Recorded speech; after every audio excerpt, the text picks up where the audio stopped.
Eu tive que tomar uma decisão e eu tomei uma decisão depois com 14 anos. O lugar onde a gente morava não tinha igreja, ele ia ser encaminhado para uma penitenciária, mas por um movimento de Deus ele foi encaminhado para o Desafio Jovem, numa casa de recuperação. Mas o Pedro não era convertido. E o Pedro se converteu num evento do Rebanhão, ele tocando. Vocês são de berço cristão?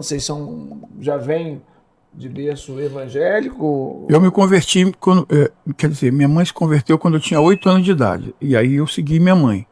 Aí, mas só que filho não é igual filho de peixe, né? Filho de crente não é igual filho de peixe. Eu tive que tomar uma decisão e eu tomei uma decisão depois com 14 anos. Quando eu me batizei, fui na igreja, me batizei lá no Jacarezinho, pastor Joaquim Lima, me lembro como se fosse hoje. E estou até hoje. Legal. Você, Paulo? O meu bisavô era missionário, metodista, e meu pai aprendeu o caminho da fé desde cedo e me ensinou também desde cedo. Eu lembro que o lugar onde a gente morava não tinha igreja e ele fazia questão de todo domingo a gente ter o estudo, né? Eu aprendi o evangelho desde cedo.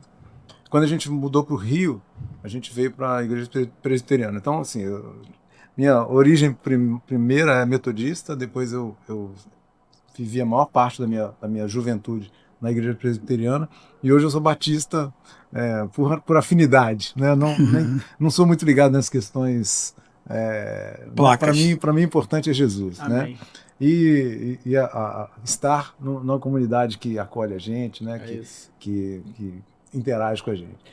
E tem o Pedro, que eu acho que é uma história bacana, né? Porque e tem o Janires, né? Que o Janires se converteu numa situação bastante traumática, né? Porque ele foi preso, né? Por uma situação difícil.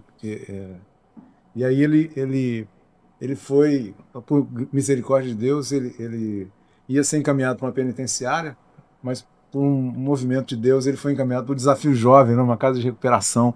E aí ele teve contato com a palavra de Deus e se converteu, né? E então começa o Janires, né?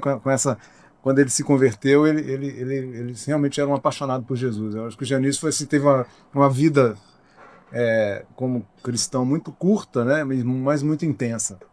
E quando ele veio para o Rio, né? Com alguns anos, já poucos anos de convertido, ele era recém-convertido, mas ele tinha muita sede da palavra, estudava muito, orava muito, jejuava muito. Isso deu um crescimento muito grande para ele, rápido assim, na fé. E ele começou a frequentar quando ele veio para o Rio, frequentava várias reuniões de oração, e uma delas era na casa do Pedro. A mãe do Pedro era da Renovação Carismática Católica, e ela tinha uma reunião de oração lá. O Janires ele ia em todas as reuniões de oração, em todas, na Assembleia, na Católica, onde tinha oração, estava o Janires. Isso é maravilhoso, né, cara? Porque Jesus é além das denominações. É isso que às vezes as pessoas não entendem, né? Então, nessa aí, o Pedro, quando ele chegava em casa da praia, ele tinha que passar no meio da sala, porque o quarto dele era do outro lado, né? Aí tinha que passar no meio da reunião de oração. E o Janires sacou e um dia soube que ele tocava e tal, aí chamou ele para tocar. Tanto é que o Pedro começou a andar com o Janires. Logo depois, eu e o Candel entramos, logo depois o Carlinhos. Mas o Pedro não era convertido. E o Pedro se converteu num evento do Rebanhão, ele tocando no apelo do Janires. Na hora que o Janires fez o apelo, o tecladista... Só teve uma vida só. Só teve uma conversão. Ele. Só ele. Então, assim, ele tem todas as experiências aí, né? Muito legal, maravilhoso.